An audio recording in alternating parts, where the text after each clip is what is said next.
Hello students, western political thought के व्याख्यान की श्रृंखला में हम टी.एच.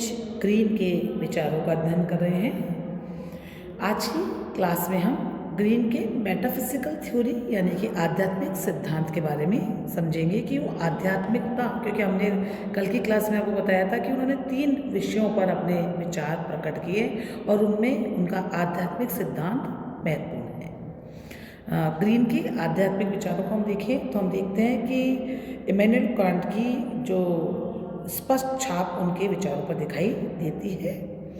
और ग्रीन का ये मानना है कि मनुष्य की जो सेल्फ कॉन्शियसनेस है यानी कि उसकी जो आत्म चेतना है, ये सिर्फ केवल मनुष्यों में ही विद्यमान है, जबकि जो निम्न कोटि के प्राणी हैं उनमें सिर्फ कॉन्शियसनेस यानी कि सिर्फ चेतना ही होती है।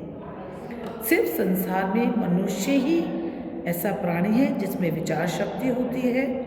वह सोचने और अनुभव करने के सब बातों को जानता है और उसको ये भी मालूम होता है कि वह क्या सोच रहा है और क्या अनुभव कर रहा है। जबकि निम्न कोटि के प्राणी जिनमें सिर्फ चेतना होती है, वो सुख दुख भूख प्यास तो अनुभव करते हैं और इन बातों की पूर्ति होने की प्रतिक्रिया भी देते हैं, लेकिन वे इस बात से बिल्कुल अपरिचित रहते हैं कि वो खुश हैं या उनको कोई बात दुख दे रही है।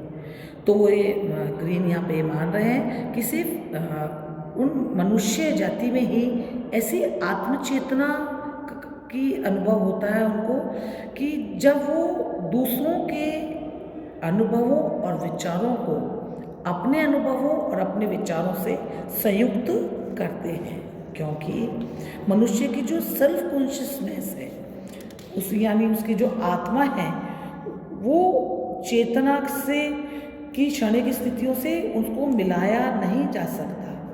यहाँ भी महत्वपूर्ण है कि ग्रीन का ये मानना है कि संसार में ये संसार और आत्मा एक ही तत्व है।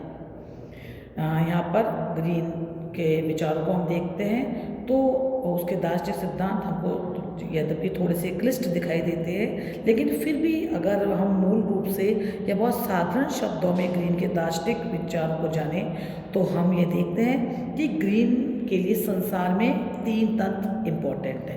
पहला मनुष्य तत्व यानी कि ह्यूमन सेल्फ। दूसरा जगत तत्व यानी कि संसार द वर्ल्ड।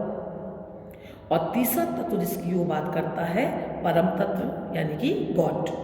तो वो कहता है ग्रीन कि इन तीनों तत्वों से मिलके मनुष्य, दूसरा जगत और तीसरा ईश्वर, इन तीनों तत्वों से मिलकर एक यूनिट यानी कि एक इकाई बनती है। और इस जो इकाई का संबंध है ये आपस में सावयव होता है, यानी कि एक दूसरे से जुड़ा हुआ होता है। ग्रीन का ही मानना है कि प्रत्येक मनुष्य में, जैसा कि उन्होंने पहले बताया, एक सेल्फ कॉन्शियसनेस होती है और उसके अंदर जो ये शाश्वत चेतना है, यह विश्वास ही उसे राजनीतिक और नैतिक विचारों का जन्मदाता बनाता है, क्योंकि मनुष्य में अपनी बुद्धि होती है, चेतना होती है और इसके साथ वो विश्व चेतना के साथ मिलकर के कार्य करती है, क्योंकि मनुष्य अपनी चेतना के साथ साथ दैवीय तत्वों का साक्षात्कार करना चाहता है। उसके बारे में भी यानी कि जो परम तत्व है ईश्वर के बारे में जानना चाहता है और इन दोनों का मिश्रण ही मनुष्य को उसकी एक परम गति की ओर या उसके परम सुख की ओर लेकर के जाता है। ग्रीन का ये मानना है कि मनुष्य स्वतंत्र शाश्वत जो चेतना पूरी दुनिया में प्रवाहित हो रही है या जो परम शक्ति है उसका एक अंश है, इसलिए वह स्वतंत्र है। शाश्वत चेतना के कारण ही मनुष्य सामाजिक कल्याण की ओर अग्रसर होता है और क्योंकि ये जो चेतना उसके अंदर होती है जिसके अंदर वो दूसरों के सुख दुख को समझता है, परहित सामाजिक कल्याण की भावना उसके अंदर जागृत होती है। यहाँ ये भी इम्पोर्टेंट है कि मनुष्य को अपने प्रति भी जागरूक रहना चाहिए, उसके भी अपने प्रति भी कल्याण है, उसका जीवन का यह भी लक्ष्य है कि वो अपना कल्याण करे। लेकिन यहाँ पे ग्रीन ये बताता है कि मनुष्य के अपने कल्याण में ही समाज का कल्याण निहित होता है। यहाँ पे उसके इस दार्शनिक विचार से राज्य के संबंध में जो ग्रीन के विचार हैं यहाँ हम उनको जोड़ करके देख सकते हैं। इसलिए ग्रीन के लिए राज्य साध्य न होकर के साधन है, जबकि उनके जो हीगल के विचार जब हम देखते हैं उनके लिए राज्य स्वयं में एक साध्य है। तो ग्रीन ने व्यक्ति के मूल्य को स्वीकार करते हुए राज्य को उद्देश्य व्यक्ति का विकास माना है। लेकिन यहाँ पे ग्रीन ये कह रहे हैं कि मनुष्य का नैतिक कर्तव्य है कि वे दूसरों के व्यक्तित्व को सम्मान दे, उनके हित की बात करे, दूसरों के हितों पर कुठाराघात न करे, क्योंकि शाश्वत चेतना का अंश होने के कारण उन्हें कभी भी गलत कार्यों की ओर प्रवृत्त नहीं होना चाहिए। इसलिए जरूरी है कि उनके अंदर भ्रातृत्व की, समता की, स्वतंत्रता की बात हो, अच्छे विचार हो।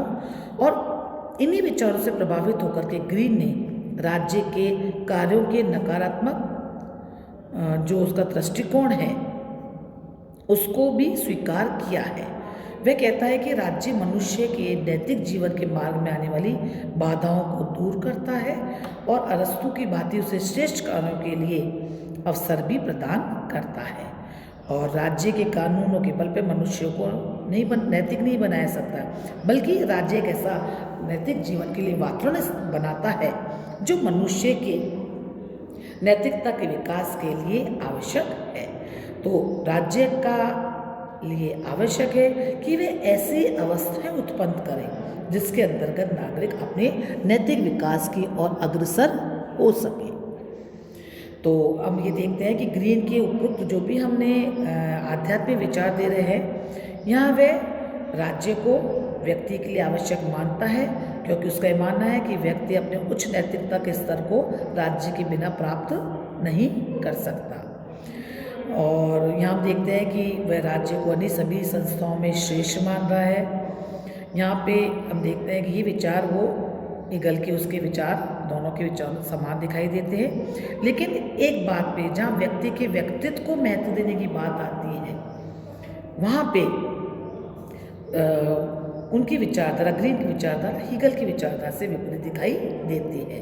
और ये जो उनकी बात है, यही इस समय उनके इंग्लैंड के जो वातावरण है उससे का प्रभाव हमको उनके विचारों पर दिखाई देता है। ग्रीन के जो भी नैतिक आदर्श के संबंध में जो बातें कही हैं उन्होंने, या जो भी उनके आध्यात्मिक विचार है, उनमें एक इम्पॉर्टेंट बात यह है कि उनका ये मानना है कि नैतिक आदर्श आत्मानुभूति का विषय होने पर ही सामाजिक होता है।